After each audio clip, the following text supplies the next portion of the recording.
Hello नमस्कार, आप सभी का बहुत बहुत स्वागत है हमारे चैनल पर। तो जैसा कि आप लोगों को ज्ञात होगा, आपके अपने चैनल के माध्यम से Hindi, TGT, PGT, net, JRF जैसे आदि एग्जाम की तैयारी कराई जाती है। साथ ही विभिन्न प्रकार की प्रतियोगी परीक्षा के सामान्य हिंदी पाठ की तैयारी कराई जाती है। जो लोग चैनल पर नए हैं, चैनल को सब्सक्राइब जरूर करें, वीडियो अच्छा लगे लाइक शेयर जरूर करें, साथ में बेल आइकन प्रेस करें। और तो चलिए आज हम हिंदी साहित्य के व्याख्यात्मक प्रश्नों को देखेंगे। व्याख्यात्मक प्रश्नों के साथ ये अच्छा रहता है और कि उसमें उससे रिलेटेड जो भी प्रश्न होते हैं वो हमें समझ आ जाते हैं, वो हमें मालूम हो जाते हैं। साथ ही उससे रिलेटेड जो भी डाउट होते हैं वो भी वहीं पर ख़त्म हो जाते हैं। तो व्याख्यात्मक प्रश्न मेरे हिसाब से ज़्यादा महत्वपूर्ण होते हैं बजाय ऑब्जेक्टिव प्रश्नों के। हालांकि में ऑब्जेक्टिव तो ये भी हैं, लेकिन फिर भी इसमें साथ में जो व्याख्या होती है वो हमें सारे डाउट को दूर करती है। तो सभी से रिक्वेस्ट है, वीडियो को लास्ट तक जरूर देखिए। वीडियो अच्छा लगे लाइक शेयर जरूर करके जाइएगा, और अगर किसी को डाउट होता है तो कमेंट करके हमें बता सकते हैं। तो हमने शायद इसमें 10 प्रश्न हो चुके थे। सरस्वती पत्रिका का जो प्रथम संपादन किया था वो किसने किया था, यहाँ तक हो चुका है। इससे रिलेटेड जो भी इसका मतलब व्याख्या है वो भी क्लियर हो गई है। प्रश्न नंबर 11 हम देखेंगे, ठीक है। काव्य हेतु की व्युत्पत्ति का सही अर्थ है। अच्छा सा प्रश्न है। हमारे काव्य शास्त्र रिलेटेड प्रश्न है। ऑप्शन है परिश्रम है, शब्द ज्ञान है, लोक ज्ञान है, या फिर प्रगाढ़ पंडित है। तो आंसर जो होगा इसका हो जाएगा बी सही। शब्द ज्ञान के आधार पर ही हम अपने काव्य हेतुओं को समझ सकते हैं, तो आंसर बी सही हो जाएगा। साथ ही इसकी रिलेटेड जो व्याख्या है वो भी देखेंगे। काव्य हेतु मूल रूप से 3 माने गए हैं। इससे सबसे अगर मुझे देखने में सही चीज़ लगती है तो वो व्याख्यात्मक प्रश्न ज़्यादा अच्छे होते हैं। उससे रिलेटेड बहुत सारे प्रश्नों के डाउट हमें खत्म हो जाते हैं, हमें मालूम हो जाते हैं। तो इसीलिए कोशिश ये करिए है कि व्याख्यात्मक प्रश्नों को ज़्यादा से ज़्यादा कवर करिए। तो इसमें बताया है कि जो काव्य के हेतु मूल रूप से 3 माने गए हैं: प्रतिभा, उत्पत्ति और अभ्यास। बहुत बार एग्जाम में प्रश्न बनता है कि जो काव्य हेतु है वो मूल रूप से कितने हैं। तो एक तो कभी कभार इसकी संख्या भी आ सकती है, तो मूल रूप से 3 है। और कभी कभार क्या होता है कि इनके नाम भी आ जाते हैं, जैसे प्रतिभा उत्पत्ति आ गया, अभ्यास नहीं आया। तो या फिर एक ऑप्शन दे दिया कि इनमें से कौन सा हेतु है, काव्य हेतु है। तो हमें बता देना है, जो अगर हमें पता है तो प्रतिभा, उत्पत्ति और अभ्यास 3 मूल रूप से इसके हेतु काव्य हेतु हैं। तो आंसर हमारा बी सही हो जाएगा, ठीक है। इसके बाद प्रश्न बनता है नेक्स्ट दूसरा, इनमें से कौन मनोविश्लेषण से जुड़े विचारक नहीं है। अच्छा सा प्रश्न है। मनोविश्लेषण से जुड़े विचारक जो हैं कौन से नहीं हैं। ऑप्शन है एडलर है, फ्राइड है, जुंग है और सात्रे हैं। 4 ऑप्शन हैं।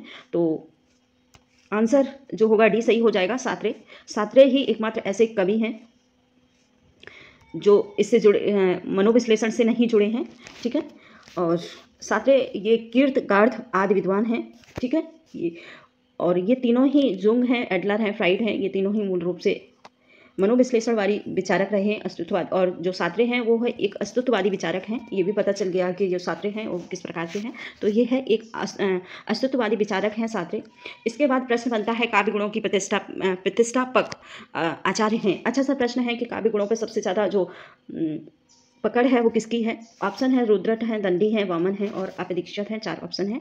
तो जैसा कि माना जाता है काव्य के गुणों के जो सबसे महत्व दिया गया जाता है वो वामन को दिया जाता है। तो आंसर हमारा सी सही हो जाएगा, वामन। देख लेते हैं इन्होंने काव्य के गुणों की जो संख्या और कितनी मानी है। वैसे तो कोई 3 मानता है, कोई 10 मानता है, कोई 20 मानता है, किसी ने 30 माने हैं। बहुत सारी अपने अपने विचारक ने अपना अपना अलग अलग मन दिया है।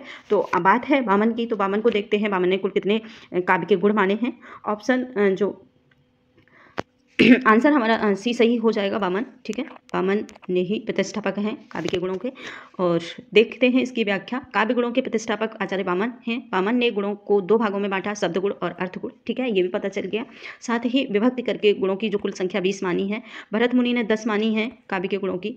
अभिनव गुप्त, मम्मट, आनंदवर्धन ने आधे ने 3 मानी है, ओज, प्रसाद और माधुर्य।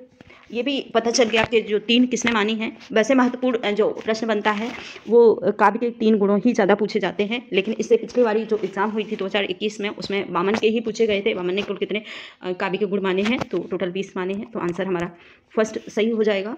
इसके बाद प्रश्न वो सी सही हो जाएगा, फर्स्ट नहीं है, सी।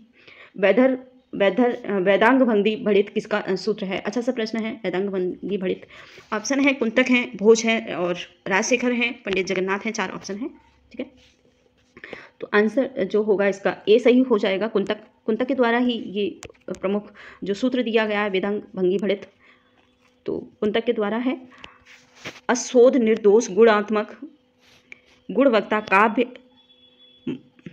काव्य मलड़कार रत्नकृति म, भोज का ये सूत्र है। तस्य कर्वे कर्म स्मृति काव्यम ये राजशेखर का सूत्र है।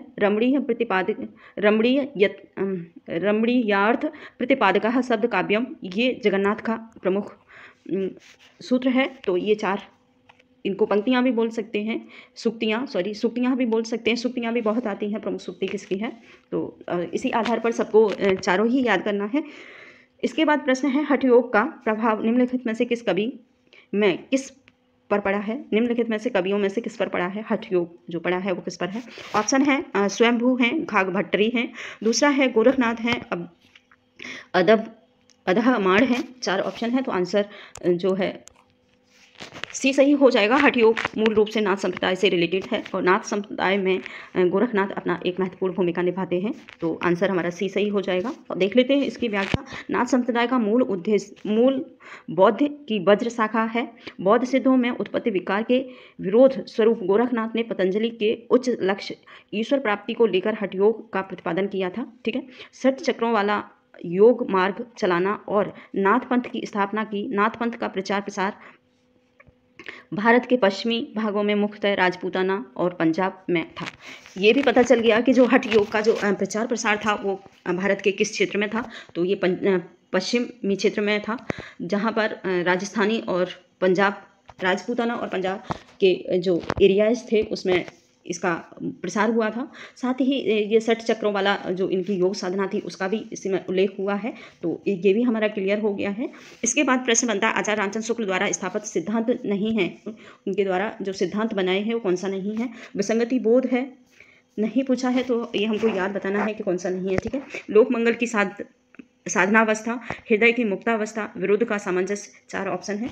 तो आंसर जो होगा वो फर्स्ट सही हो जाएगा। विसंगति बोध ही इनका जो मूल सिद्धांत नहीं रहा है, बाकी तीनों ही सिद्धांत आचार्य रामचंद्र शुक्ल के द्वारा प्रतिपादित रहे हैं। तो देखते हैं इसकी व्याख्या में क्या है। लोक मंगल की साधना अवस्था में हृदय की मुक्तावस्था तथा विरुद्धों का सामंजस्य और आचार्य रामचंद्र शुक्ल का सिद्धांत है। ये तीनों ही सिद्धांत हैं। विसंगति बोध पाश्चात्य से होता हुआ हिंदी साहित्य में आया है। ये आधुनिकता बोध से संबंधित है। इसका पर्याय मानव जीवन की निरुद्देश्य और अर्थहीन होना है।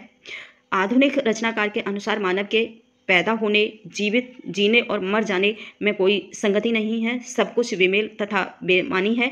यह विसंगति बोध है। तो इस प्रकार से इन्होंने इसकी व्याख्या भी दी है। ठीक है, तो हम समझ सकते हैं जो नहीं है विसंगति बोध ही इसका आंसर है। इसके बाद प्रश्न बनता है, प्रश्न नंबर है 17। ठीक है, निम्नलिखित में से संकलन त्रय की गणना नहीं की जाती है। ये बताना है कि संकलन त्रय में जो मूल तत्व हैं वो कौन कौन से हैं और जिसकी गणना नहीं की जाती है वो हमको बताना है। आंसर ऑप्शन है समय संकलन है, स्थान संकलन है, प्रभाव संकलन है, कार्य संकलन है। जो नहीं है वो बताना है। ऑप्शन है सी सही, प्रभाव संकलन का इसमें नहीं प्रयोग किया जाता है। बाकी समय संकलन, स्थान संकलन और कार्य संकलन तीनों ही संकलन त्रय में आते हैं। तो तीनों ही तत्व हैं इसके। ऑप्शन व्याख्या है इसकी, संकलन त्रय में 3 तत्व होते हैं या फिर 3 बिंदु होते हैं। इसका वर्णन है जिसमें स्थान संकलन, समय संकलन या काल, ठीक है, संकलन और कार्य या वस्तु संकलन, ये मूल रूप से 3 तत्व माने गए हैं। प्रभाव संकलन संकलन त्रय की गणना में नहीं है। तो आंसर हमारा जो सही होगा वो सी सही हो जाएगा। प्रश्न नंबर 18, हिंदी जाति की अवस्था का पुरस्कर्ता कौन है। अच्छा सा प्रश्न है, पुरस्कर्ता बताना है। ऑप्शन है अज्ञे है, नागेंद्र, रामलाल शर्मा है और भागीरथी मिश्र हैं। 4 ऑप्शन है। तो आंसर जो होगा बी सही हो जाएगा। रामलाल शर्मा ही जातिगत जो समस्याएं हैं उनको अपने साहित्य के रूप में उजागर करते हैं। ठीक है, देख लेते हैं व्याख्या। हिंदी जाति की अवधारणा के पुरस्कर्ता सिद्ध मार्क्सवादी समीक्षा रामलाल शर्मा है। भारतेंदु के संदर्भ में इन्होंने कहा है भारतेंदु युग का साहित्य हिंदी भाषी जनता की जाति साहित्य है। अच्छा सा प्रश्न है। ये भी प्रश्न बनता है कि जो भारतेंदु का साहित्य हिंदी भाषी जनता का जातीय साहित्य है, ये किसने कहा है। तो ऑप्शन बन जाता है, आंसर बन जाता है रामलाल शर्मा के द्वारा। वह हमारे जीवन की नवजागरण का साहित्य है। इसी प्रकार प्रेमचंद के संबंध में कहते हैं कि प्रेमचंद की आवाज़ सुनकर हमें अपने देश और जनता का गर्व होता है, उसी जाति संस्कृति पर गर्व होता है जिसे प्रेमचंद संवार रहे थे। ठीक है, प्रेमचंद जिसको संवार रहे थे। ये प्रमुख इसकी व्याख्या है। इसके बाद प्रश्न है 19, भाषा और संवेदना की रचना है या कौन लेखक हैं इसके भाषा संवेदना के।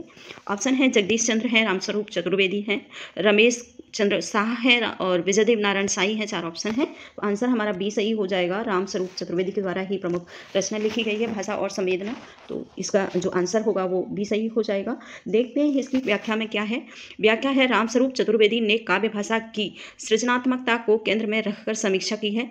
इनका मानना है कि भाषा का आधारभूत जो रूप है वह है जो रचनाकार समाज से स्वीकार करता है और इसी के अनुच्छेद उसकी संवेदना निखरती है। हिंदी नवलेखन 1960 तथा भाषा और संवेदना 1964, हिंदी साहित्य की संवेदना का विकास 1986 ईस्वी इनकी प्रमुख रचनाएं रही हैं। ये इनकी रामस्वरूप चतुर्वेदी की रचनाएं हैं प्रमुख रूप से। तो आंसर जो हमें पता चल गया है आंसर बी है। बी आंसर हमारा बी सही हो जाएगा। इसके बाद प्रश्न बनता है, नूतन ब्रह्मचारी उपन्यास के रचनाकार कौन है? नूतन ब्रह्मचारी के हमें बताने हैं। ऑप्शन है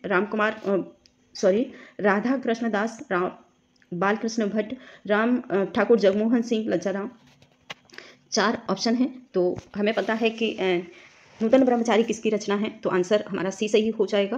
बालकृष्ण भट्ट के द्वारा ही प्रमुख रचित उपन्यास रचना है। देख लेते हैं इसकी व्याख्या। नूतन ब्रह्मचारी का जो प्रकाशन वर्ष है 1886 ईस्वी में है। 100 अजान 1 सुजान 1882 ईस्वी में है। और रहस्य कथा ये महत्वपूर्ण रचना रही है इनकी। रहस्य कथा बालकृष्ण भट्ट के द्वारा अपूर्व रचना रही है। और नूतन ब्रह्मचारी में ब्रह्मचारी विनायक के सरल व्यापार के प्रभाव से डाकुओं के हृदय और व्यापार को दिखाता है। इसके साथ ही प्रश्न आता है, दिखाया है यह विद्यार्थी को चारित्रिक शिक्षा देने के लिए लिखा गया है। अच्छा सा प्रश्न है। तो आप लोगों की जो बनता है कि नूतन ब्रह्मचारी के साथ ही जो भी लेखन चल रहे थे वो किसने प्रकाशित किए थे ये बताना है। तो इसके बाद नेक्स्ट दूसरा जो प्रश्न है 21, अंगद का पाँव के लेखक हैं। अच्छा सा प्रश्न है। अंगद का पाँव लेखक हैं। ऑप्शन है हरिशंकर परसाई और शरद जोशी, धर्मवीर भारती और श्रीलाल शुक्ल, 4 ऑप्शन है। तो आंसर जो होगा डी सही हो जाएगा। डी। देख लेते हैं इसकी व्याख्या। गांव अंगद का पाँव 1859 ईस्वी में यहाँ से वहाँ, 1970 ईस्वी में कुछ नहीं जमीन पर सब कुछ हवा में, 1993 में अगली शताब्दी का शहर 1996 ईस्वी में, और खबरों की जुगाली 2006 में। इस प्रकार से ये प्रमुख रचनाएं प्रकाशित हुई हैं श्रीलाल शुक्ल की। ठीक है, और ये व्यंग परक निबंध हैं इनके। तो आंसर जो होगा वो हमारा डी सही हो जाएगा, श्रीलाल शुक्ल। ठीक है, श्रीलाल शुक्ल के द्वारा ही प्रमुख रचनाएं की गई हैं। इसके बाद प्रश्न बनता है हमारा, कालीचरण किस उपन्यास का पात्र है? ऑप्शन है पत्री पर कथा, झूठा सच, मैला आंचल, गोदान। तो आंसर जो होगा सी सही हो जाएगा, मैला आंचल। ठीक है, इसके बाद प्रश्न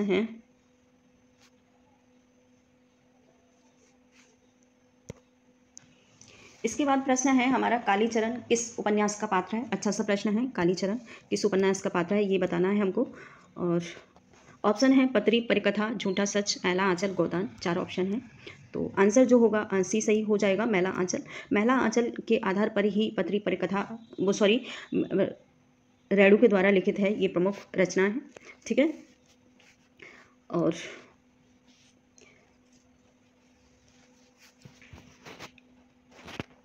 देख लेते हैं इसकी व्याख्या। कालीचरण वामन दास विश्वनाथ प्रसाद इत्यादि मैला आंचल 1954 में प्रकाशित हुआ था और नामक उपन्यास का पात्र है। जो कालीचरण है वो मैला आंचल उपन्यास का प्रमुख पात्र रहा है। ये भी पता चल गया कि इसका सपोर्टेड जो है पात्र है या फिर प्रमुख पात्र है। तो इसका जो कालीचरण है वो मैला आंचल उपन्यास का पात्र है। यह हिंदी का प्रथम आंचलिक उपन्यास माना जाता है। इसके रचनाकार फणीश्वर रेणु हैं। पत्री पत्रकथा 1957 में, दीर्घ तपा 1963 में, जुलूस 1965 में। ठीक है, इस प्रकार से रेणु की प्रमुख रचना लिखी गई हैं। ठीक है, कहा जाता है इन्होंने आंचलिक रचनाओं का ज़्यादा लिखा है। इसके बाद प्रश्न है, इनमें से कौन सा महिला कथाकार हिंदी की नहीं है। अच्छा सा प्रश्न है कि महिला कथाकार हिंदी की नहीं है, कौन सी हैं। कृष्णा सोबती है, राजी सेठ है, मधु काकरी है या फिर महाश्वेता देवी। तो आंसर जो होगा वो डी सही हो जाएगा। महाश्वेता देवी एकमात्र ऐसी महिला हैं जो इन्होंने हिंदी साहित्य में अपना लेखन नहीं किया है। और महाश्वेता देवी बंगाल साहित्य की प्रसिद्ध कथाकार हैं। जंगल के दावेदार तथा अग्निगर्भ इत्यादि इनकी प्रमुख रचना है। इसके बाद प्रश्न आता है 44, उपन्यास कालिदास की रचना में संत महंतों के लक्षण वर्णित हैं। अच्छा सा प्रश्न है, कालिदास की रचना कालिदास नहीं तुलसीदास की रचना में संत और महंतों का प्रमुख स्थान है।